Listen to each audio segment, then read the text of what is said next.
विद्यार्थियों, जिस बिंदु के बारे में चर्चा करेंगे वो अपना टॉपिक रहेगा कि आप लोग किस प्रकार से बोर्ड एग्जाम 2025 के अंदर लिखें ताकि आपको पूरे में से पूरे मार्क या अंक है वो किस प्रकार से प्राप्त किए जा सकते हैं। तो आज अपन एक में आपको बोर्ड के द्वारा जो एग्जाम हुआ था उसकी एक कॉपी दिखाता हूँ और उस कॉपी के अंदर उस विद्यार्थी ने किस प्रकार से उन प्रश्नों को अटेंड किया, किस प्रकार से प्रश्नों के उत्तरों को लिखा कि उसको पूरे में से पूरे अंक है वो उस विद्यार्थी ने प्राप्त किए। तो आप इस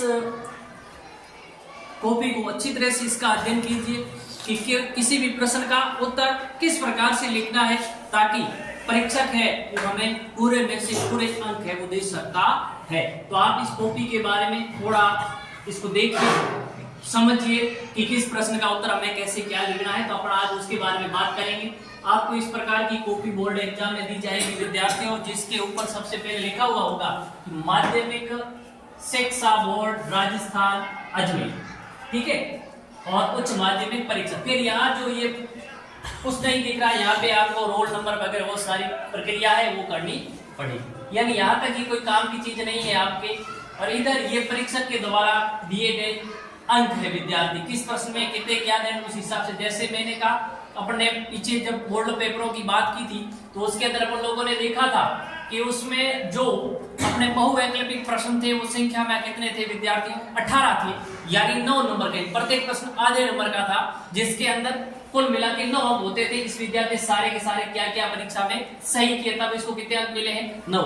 फिर खालिस्तान थी, फिर ये जो भी प्रत्येक प्रश्न को उस विद्यार्थी ने बिल्कुल सही किया है, उसकी वजह से इसने कुल कितने अंक प्राप्त किए। देखो प्राप्त अंकों का योग, अंकों में 56 और शब्दों में भी कितने हैं, सब। कहने का मतलब है कि इस विद्यार्थी ने पूरे में से पूरे अंक है वो लिखित में पूरे में से पूरे अंक प्राप्त किए। तो इसका मतलब है कि इसने कॉपी के अंदर किस प्रकार से लिखा है कि पूरे में से पूरे अंक इस विद्यार्थी ने प्राप्त किया। हमें भी इसी कॉपी के माध्यम से ये सीखना है कि मैं पूरे में से पूरे अंक है वो किस प्रकार से प्राप्त कर सकता हूँ। यानी देखते हैं हम वो विद्यार्थी लगभग बच्चों को उत्तर आता है उन सभी प्रश्नों का, लेकिन समय के अभाव से या उन प्रश्नों को सही ढंग से प्रेजेंट नहीं कर पाते हैं, सही ढंग से लिख नहीं पाते हैं, जिनकी वजह से उसका एक आध नंबर कट जाता है। अधिक प्रश्नों में आधा नंबर या पाव नंबर कटने पर भी पूरे अंक है वो प्राप्त नहीं किए जाते। तो अपने को इस प्रकार से कॉपी के अंदर लिखना है ताकि हमें कहीं पर भी किसी भी प्रकार का नंबर है वो परीक्षक के द्वारा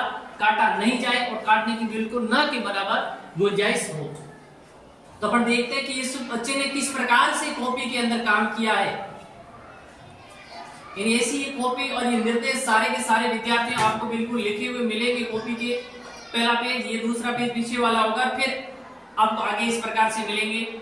ये पेज खुला विद्यार्थियों, अगला देखो इसमें क्या है। सबसे पहले देखिए जब हम बात करते हैं या परीक्षक द्वारा प्रदत्त अंक, यानी इस प्रकार के कॉलम आपको कॉपी में विद्यार्थियों बिल्कुल दिए हुए मिलेंगे। तो इसमें लिखा है कि परीक्षक के द्वारा प्रदत्त अंक, यानी ये वाले कॉलम है ना विद्यार्थी, इन कॉलम में काम होगा जो कॉपी चेक करेगा परीक्षक होगा, वह परीक्षक ही जो कितने क्या सही लिखा उसका अंक देगा। आप यहाँ पर किसी भी प्रकार का कुछ भी आपको काम बच्चों यहाँ पे नहीं करना है। फिर आपको अगला कॉलम है प्रश्न संख्या। तो यहाँ पे आपका जो इसने बच्चे ने लिखा है कि प्रश्न संख्या 1 लिखा है, और फिर इस लाइन में इसने क्या किया, बिल्कुल छोड़ दिया है। मतलब प्रश्न संख्या 1 करके इस लाइन में इस विद्यार्थी ने क्या कर दिया, अब इसने जो काम किया है वो किस प्रकार से, साथ में अब यहाँ बहुवैकल्पिक प्रश्न है, सारे के साथ किस प्रकार के प्रश्न है, बहुवैकल्पिक। बहुवैकल्पिक मतलब जिसमें 4 ऑप्शन मिलेंगे आपको।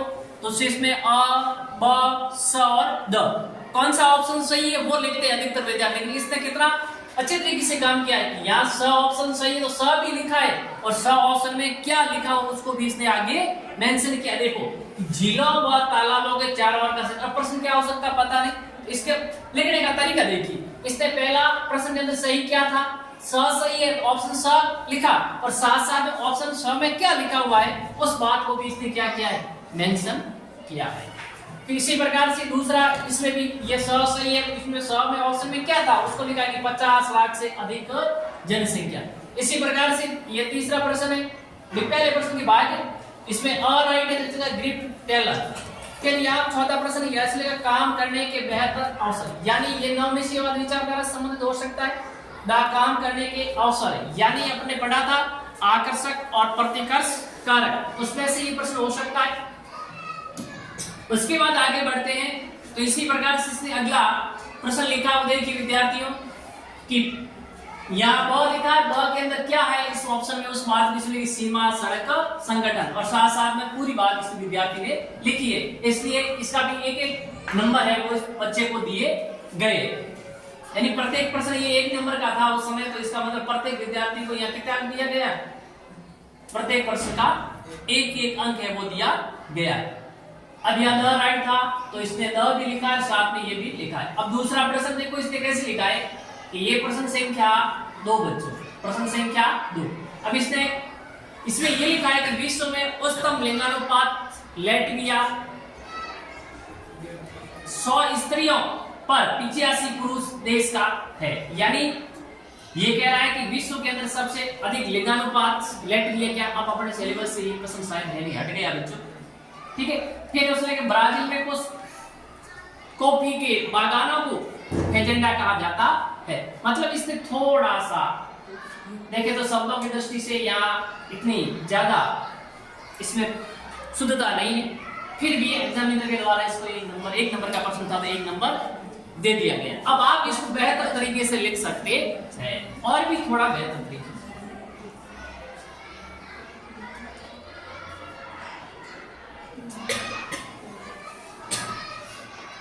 फिर अपन देखते हैं, इसके बाद आगे चलते हैं तो अपने पास देखो ये हो गया तीसरा।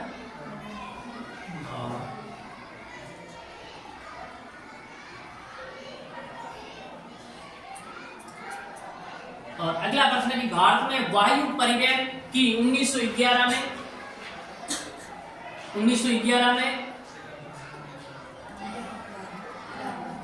इलाहाबाद से नैनीताल के बीच में शुरू हुई थी, यानी कि वायु परिवहन की जो शुरुआत है वो कहां से करा हुई थी, तो उसने पूछा गया, इस बच्चे ने बिल्कुल सही लिखा। फिर जल संवर्धन प्रबंधन के लिए अरवारी पानी संसद कार्यक्रम का कहाँ का है, किस राज्य से संबंधित है, किस राज्य में किस जिले से संबंधित है, आपको पता है बच्चों।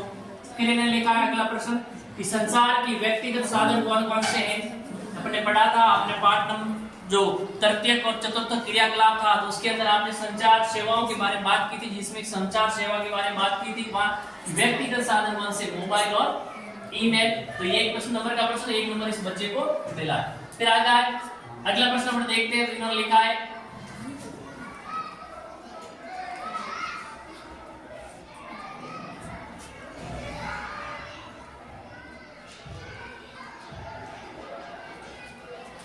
अगला प्रश्न है कि ये होगा, चलो बड़ा ये फुटकर व्यापार, फुटकर व्यापार क्या है, ये 1 नंबर का प्रश्न है। फुटकर इसमें क्या लिखा, वह व्यापारिक क्रिया जो उपभोक्ताओं की वस्तुओं के प्रत्येक विक्रय से क्या होती है, प्रत्यक्ष होना चाहिए, इसमें प्रत्यक्ष विक्रय से क्या होती है, संबंधित होती है। तो इसने बिल्कुल सही लिखा है, उदाहरण के रूप में दिया है कि फेरी वाला, रेहड़ी वाला, है ना, ये सारे फुटकर व्यापार संबंधित।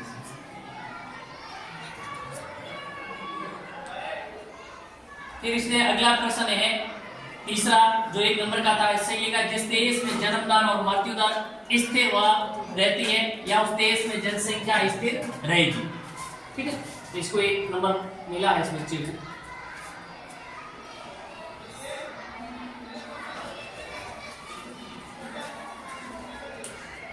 इसी प्रकार से अगला है कि पाइपलाइन प्रणाली या पाइपलाइन प्रणाली का सुझाव देंगे क्योंकि, मतलब ये कोई प्रश्न था उसका, इस बच्चे ने उत्तर लिखा 1 नंबर का प्रश्न, तो 1 नंबर इसको बिल्कुल सही रूप में मिला है। आगे है मानव भूगोल के अंत संबंध में जर्मन भूगोलवेताओं ने इस विचारधारा को प्रस्तुत किया था, मतलब कौन सी जर्मन भूगोलवेता किस विचारधारा को बताया था बच्चों, आपको पता होगा नीतिवाद या पर्यावरण निश्चयवाद विचारधारा को देने वाले व्यक्ति कहाँ के थे, सारे के सारे जर्मनी के निवासी थे। तो ये प्रश्न था जो 1.5 नंबर का था, जिस बच्चे ने लिखा 1.5 नंबर इसको पूरा मिला। अगला है कि पर्यटन को प्रभावित करने वाले दो कारक। आपको पता है, एक तो होती है किसी क्षेत्र में कितनी किसी वस्तु की कितनी क्या मांग है और वहां पे जनसंख्या कितनी क्या है, तो इसलिए लिखा है मांग, और दूसरा क्या लिखा है परिवहन भी लिखा है, और जनसंख्या का आकार भी होता है।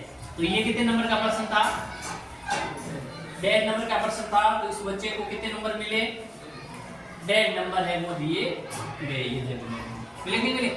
इसी प्रकार से अगला था कि ग्रामीण बस्तियों में स्वास्थ्य शिक्षा को साधनों का अभाव होता है। मतलब ये प्रश्न संबंधित था, जो 2 बात देखी थी, इस बच्चे ने 2 बात देखी, इसको कितना नंबर मिला यहाँ पे बच्चों, 1.5 नंबर है वो मिला है। आप इससे और भी बेहतर काम है वो कर सकते हैं। 12 प्रश्न की ये कोई भूगोल की शाखाओं के नाम थे तो इसने लिख दिए, संसाधन भूगोल, कृषि भूगोल और उद्योग भूगोल। ये मानव भूगोल की क्या है विद्यार्थियों, आर्थिक भूगोल की उप शाखा है।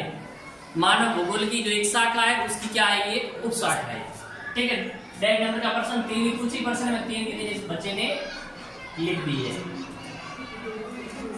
अगला है कि वह नगर जो अलग अलग नगरों के आपस में मिलने से बना होता है उसे क्या कहते हैं, सहनगर कहते हैं। और इसका सर्वप्रथम प्रयोग किसने किया था, गिडिंग्स पेन।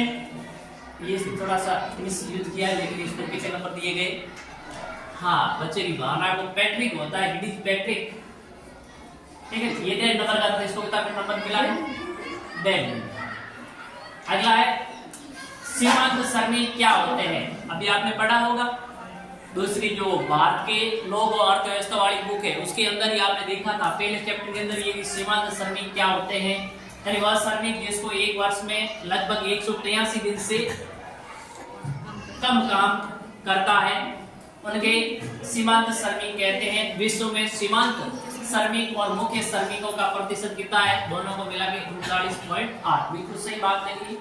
और मनुष्य और फिर ये मुख्य श्रमिक दोनों को पूछा था, सीमांत और मुख्य श्रमिक दोनों को लिखा है। इस बच्चे कितने नंबर मिला विद्यार्थियों, 1.5 नंबर। अगला ग्रामीण बस्तियों के 2 प्रकार होते हैं, शहर बस्तियां और प्रकीर्ण बस्ती। तो ये क्या होती है उसके बाद देखा, तो इस बच्चे को कितना नंबर दिया गया है यहाँ पे, 1.5 नंबर का प्रश्न है तो कितना नंबर मिला इसको, 1.5 नंबर। अगला प्रश्न है कि प्रवासी द्वारा अपने उद्गम स्थल पर भेजी हुई हुंडी से वहां की अर्थव्यवस्था पर प्रभाव पड़ता है और मनुष्य कृषि में सुधार होता है। ये भी 1.5 नंबर का प्रश्न था, तो इसको कितना मिला है बच्चों, 1.5 नंबर। अगला है वर्षा संग्रहण से संबंधित प्रश्न, और ये प्रश्न हो सकता है बड़ा होगा विद्यार्थियों, तो इस बच्चे को 3 नंबर मिले, 3 बात इसको पूछी गई थी। अगला विनिर्माण का आशय क्या है, ऐसा कुछ प्रश्न है। आकार के आधार पर उद्योगों का प्रकार, इसका मतलब ये प्रश्न भी कितने नंबर का होगा बच्चों, कम से कम 3 नंबर का होगा। ये बच्चा मान सारा इसने वर्गीकरण किया इस बच्चे ने, तो इस बच्चे को नंबर मिले हैं वो आपको दिख जाएंगे। अभी ये देखो कितने नंबर दिए गए पिक्चर के द्वारा, 3 नंबर है उस बच्चे को दिए गए हैं। फिर अगला प्रश्न है, ये भी कोई अथवा में था, इसको भी इसने लिखा है।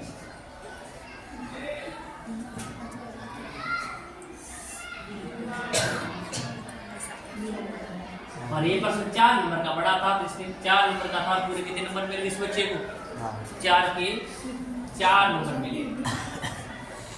इसके बाद आगे बढ़ते हैं। अगला और ये प्रश्न है कि बाह्य स्रोतन का अर्थ क्या है, 1.5 नंबर का क्वेश्चन था तो इन्होंने, लेकिन इसने थोड़ा सा यहाँ पे गलती की है। ये प्रश्न जिस खंड का था उस खंड को पहले लिखना था, उसके बाद में इस प्रश्न को लिखना था बच्चों, ध्यान रखना। लेकिन इसने नहीं ध्यान रखा है, तो हो सकता है कि कॉपी चेक करने वाले के लिए थोड़ी असुविधा होगी, लेकिन फिर भी उसका जो रवैया था वो सकारात्मक था। फिर भी 1.5 नंबर का प्रश्न था, तो बच्चों कितने नंबर दिए गए, 1.5 नंबर दिए गए। फिर ये भी 1.5 नंबर का प्रश्न है, तो इस बच्चे को कितने नंबर मिला, 1.5। फिर अगला प्रश्न ये भी चौथा प्रश्न था 1.5 नंबर का, तो यहाँ पर भी 1.5 नंबर मिला है। फिर ये भी प्रश्न 1.5 नंबर का, तो इसको कितना नंबर मिला बच्चों, 1.5 नंबर मिला है। उसके रोपण कृषि, ये कोई बड़ा प्रश्न है, 19 हो गया, 20 में भी 4 नंबर का प्रश्न हो सकता है बच्चों। जिस बात को युक्ति बात इस बच्चे ने लिखी है, इसलिए इस बच्चे को कितने नंबर मिले हैं इसमें, ये देखो कितने नंबर मिले, पूरे 4 नंबर इस विद्यार्थी को मिले। ये जनसंख्या वेतन को प्रभावित करने वाले कारक कौन कौन से हैं, ये प्रश्न भी कितने नंबर का हो सकता है बच्चों, बड़ा प्रश्न है। जितने अंक का था 3 का, तो इस बच्चे को पूरे कितने मिले हैं? 3 के 3 अंक मिले हैं। फिर मानचित्र वाले 2 प्रश्न है बच्चों, ये पहले भी आते थे, अभी भी आपको परीक्षा में देखने को मिलेंगे। इस प्रकार से बोर्ड में आपको मानचित्र लिंक से नहीं दिया होगा, आपकी कॉपी के पीछे इस प्रकार का मानचित्र, जब पेपर आएगा ना आपका, पेपर के पीछे मानचित्र होगा, उस मानचित्र को आपको कॉपी के पीछे करना पड़ेगा। तो ये किसका, ये राजस्थान, ये आपने देखा है किसका मानचित्र? भारत का है। और अपने को पता है भारत का मानचित्र कितने नंबर का आता है? 2 नंबर का आता है। 4 जगह पूछी थी, उदयपुर पूछा था, खेतरी पूछा था भीलवाड़ा में, और ये क्या सिंह वो भी पूछा, तो इसने 4 नाम दे दिए और 2 नंबर इस बच्चे को मिल गए। फिर इसके बाद में एक मानचित्र और आएगा अपने पास, किसका मानचित्र आएगा? अभी विश्व का मानचित्र आएगा। और ये विश्व का मानचित्र भी कितने नंबर का है? 2 नंबर का है। ये विश्व का मानचित्र आ गया। तो 4 जगह इस बच्चे से पूछी गई थी, इसने लिख ली कनाडा कहाँ है, तो पता यहाँ लिखा इसने। तो उत्तर पश्चिमी यूरोप का है, ये उत्तर पश्चिमी यूरोप हो गया। फिर इसने पूछा न्यूजीलैंड का, तो ये न्यूजीलैंड हो गया। फिर पूछा कि दक्षिणी पूर्वी एशिया लिखा है, दक्षिण पूर्वी एशिया कहाँ लिखा है? यहाँ पे लिखा है, लेकिन दक्षिण पूर्वी एशिया कहाँ है बच्चों? यहाँ होना चाहिए। ये तो दक्षिण पूर्वी क्या है? ऑस्ट्रेलिया है। हो सकता है वहां ऑस्ट्रेलिया पूछा होगा, इसलिए इसने इससे गलत कर दिया, इसलिए एग्जाम में इसके 2 के 2 नंबर दे दिए, पूरे 2 के 2 नंबर। यानी कुल मिला के इस बच्चे ने ओवरऑल बात की जाए तो पूरे में से कितने नंबर प्राप्त किए? पूरे नंबर है वो प्राप्त किए हैं। तो आप भी इससे आपको बेटर लिखना है। इससे क्या लिखना है? बेटर लिखना है। इसमें खंड नहीं लिखे, ये कि प्रत्येक, जैसे अपने बात की थी खंड अ, पहले आप लिखेंगे खंड अ, फिर खंड अ के अंदर कौन से प्रश्न आते हैं उसको करेंगे, और फिर आपने खंड लिखा, अगला खंड क्या लिखा? खंड ब लिखा, इसमें आने वाले प्रश्न करेंगे। फिर आप खंड क्या लिखेंगे बच्चों? स लिखेंगे, इसके अंदर आने वाले प्रश्न करेंगे। हो सकता है कोई खंड ब का प्रश्न पीछे छूट गया है, तो उसको आप जहां पे देखेंगे उससे पहले ऊपर क्या लिखेंगे? खंड ब लिखेंगे, फिर वो प्रश्न लिखेंगे। जिस खंड का है उसको ऊपर खंड लिखेंगे, उसके बाद उस प्रश्न को आप करेंगे। बात समझेंगे? अब हो सकता है ये नहीं लिखते, एग्जामिनर के लिए असमस्या होती है। जैसे मान लो 5वां प्रश्न 1 नंबर का था, आपने उस खंड अ में था, अ में लिखा नहीं, आगे खंड ज स आया, उसके नीचे कहीं पर लिख दिया ये 5वां प्रश्न। अब यहाँ खंड स के प्रश्न 1.5 नंबर के थे, तो एग्जामिनर का ध्यान नहीं दिया, तो इसका मतलब 1 नंबर का प्रश्न वहां कितने नंबर मिल गया आपको? 1.5 नंबर मिला। फिर वो वापस दोबारा देखेगा, तो काउंटिंग में अगर पूरे नंबर आए तो नंबर क्या हो जाएगा? ज्यादा हो जाएगा। तो फिर वो देखेगा एक प्रश्न को, तब उसका रवैया है वो क्या हो सकता है? नकारात्मक हो सकता है। हो सकता है आपने बिल्कुल सही लिखा, 1 नंबर का प्रश्न था, अब उस पर निर्भर करता है आधा नंबर भी आपको दे सकता है। इसलिए बिल्कुल सभी प्रश्नों को आप क्या लिखेंगे? खंडवार लिखेंगे, ताकि जो भी परीक्षक होगा उसके द्वारा कॉपी चेक की जाएगी, उसमें क्या होगी? आसानी रहेगी कॉपी चेक करने में। तो इसलिए आप विशेष रूप से ध्यान रखेंगे। प्रश्न को बिल्कुल कैसे लिखेंगे बच्चों? खंडवार लिखेंगे। खंडवार लिखने पे बहुत सारा फायदा है, उसके बारे में बातें अगले वाले टॉपिक के अंतर्गत करेंगे। एक वीडियो आपके सामने और मैं रखूंगा कि किस प्रकार से परीक्षा में आपको लिखना है। ये तो आपको एक मॉडल कॉपी बताई थी, अब इससे भी बेटर तरीका हो सकता है, जिसके बारे में बात अपन अगली क्लास के अंतर्गत करेंगे। तो आप इस क्लास को अवश्य चैनल पे जाइए और देखिए कि कैसा लिखा जाए, ताकि हम पूरे में से पूरे नंबर है वो प्राप्त कर सकते हैं। आपने भी देखी नॉर्मल बातें थी, ज्यादा कोई इतना टफ भी नहीं था, लेकिन विद्यार्थियों के मन में एक भय रहता है कि पूरे में से पूरे अंक प्राप्त किए नहीं जा सकते हैं। कोई विद्यार्थी कितना क्या बड़ा कैसा अच्छा लिखता होगा, उसके पूरे नंबर मिलते हैं। ये कॉपी आपके सामने बच्चों किस प्रकार से लिखा हुआ है, तो आप इतना घबराए नहीं, इस कॉपी को देखिए, फिर आपके अंदर आत्मविश्वास आएगा कि हम भी ऐसा कर सकते हैं, तो आप भी पूरे में से पूरे अंक प्राप्त कर सकते हैं। तो इस वीडियो का अवलोकन कीजिए, इसके माध्यम से आपको जानकारी प्राप्त हो जाएगी कि हम भी पूरे नंबर प्राप्त है वो कर सकते हैं।